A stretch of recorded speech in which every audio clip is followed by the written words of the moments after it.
Hey, it's Nathan Josiah, the French plant-based chef. Today we're gonna make vegan beef ravioli and we're gonna make the beef out of walnuts. Let's get started.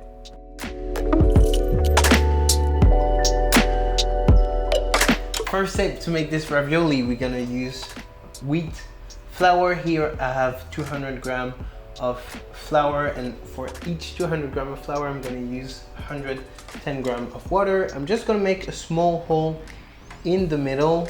I'm gonna add 1 to 2 tablespoons of olive oil. Gently add the water and mix the flour in. I never used to make pasta dough as a kid. The first time I did it was with the mom of my girlfriend about a few months ago, and since then I just addicted to it. And if there is something I've learned, you cannot make pasta dough without getting the hand in it. So I'm gonna knead with the hand, and to make sure that you're gonna activate the gluten, you're gonna knead it for about 8 to 10 minutes. Here I'm using wheat flour, and this is kind of my treat when I make pasta for myself. Most of the time I eat lentil pasta because it's full of protein, and at the end I'm still plant-based, so where do I get my protein from?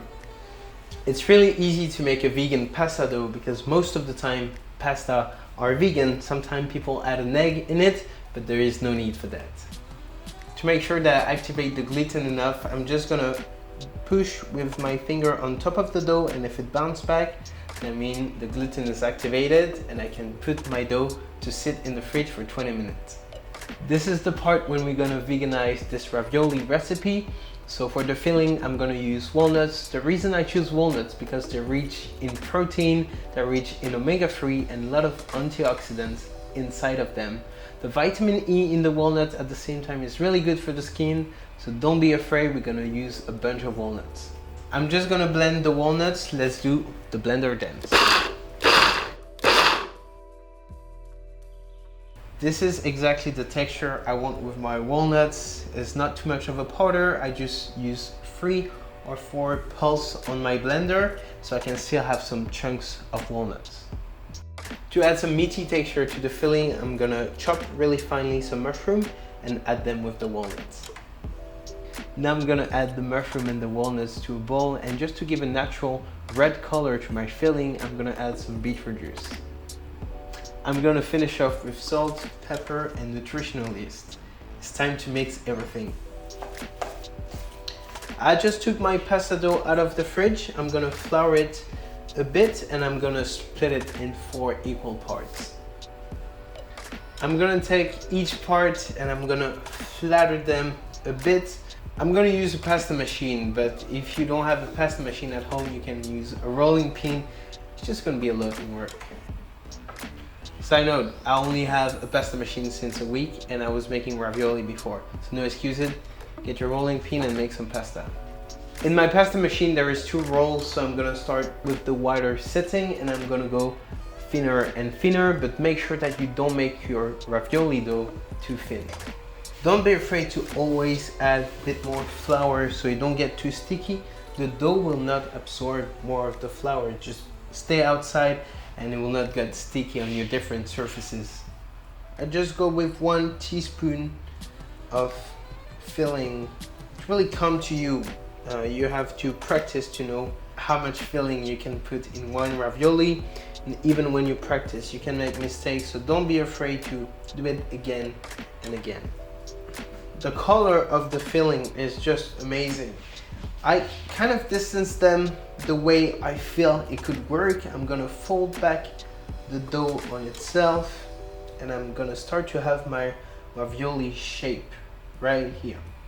I'm gonna open them a bit, use a bit of water to wet one of my finger, and it's gonna help to close my ravioli.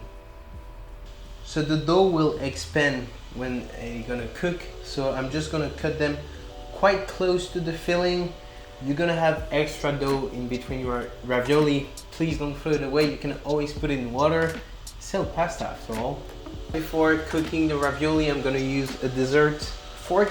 I'm gonna seal my ravioli all around to give this really well-known ravioli shape. I love cooking for the relaxing part of it. It's really kind of a meditation for me. And this is why I make sure that every day I try to cook, especially when I come out of work and just chill and enjoy a good meal. The water is boiling. It's now time to cook the ravioli for 8 to 10 minutes, but make sure that you keep a close eye on them.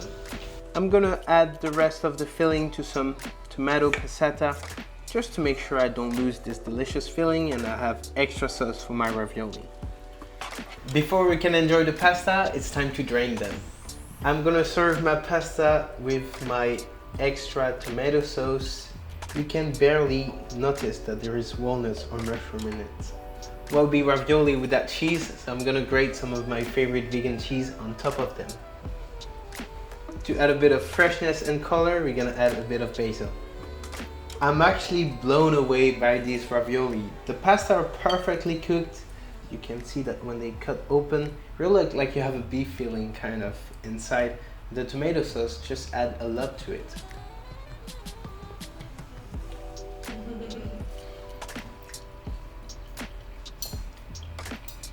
It's absolutely perfect. The pasta are cooked al dente. This is how I like them.